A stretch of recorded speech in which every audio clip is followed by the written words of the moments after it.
8 साल का एक बच्चा 1 रुपए का सिक्का मुट्ठी में लेकर एक दुकान पर जाकर पूछने लगा, क्या आपकी दुकान में ईश्वर मिलेंगे?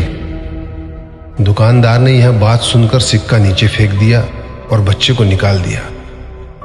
बच्चा पास की दुकान में जाकर 1 रुपए का सिक्का लेकर चुपचाप खड़ा रहा। ए लड़के, 1 रुपए में तुम क्या चाहते हो? मुझे ईश्वर चाहिए, आपकी दुकान में है।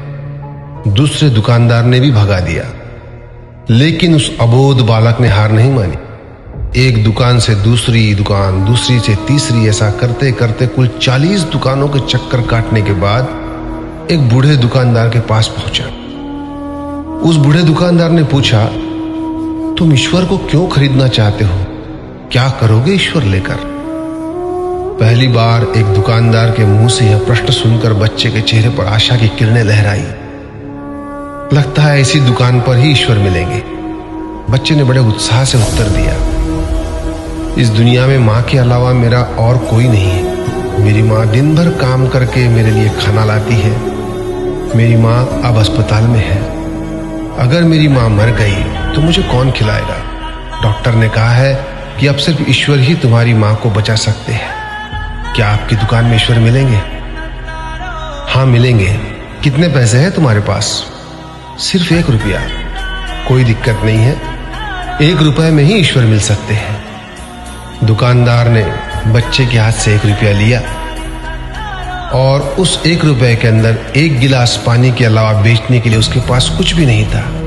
इसलिए उस बच्चे को फिल्टर से 1 गिलास पानी भरकर दिया और कहा, यह पानी पिलाने से ही तुम्हारी माँ ठीक हो जाएगी।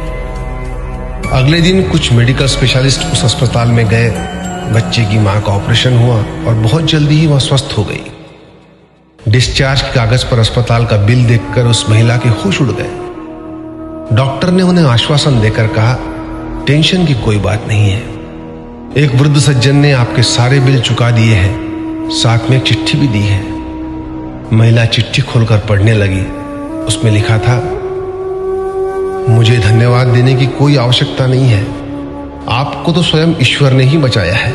मैं तो सिर्फ एक जरिया हूं। यदि आप धन्यवाद देना ही चाहती है तो अपने अबोध बच्चे को दीजिए, जो सिर्फ 1 रुपए लेकर नासमझों की तरह ईश्वर को ढूंढने निकल पड़ा।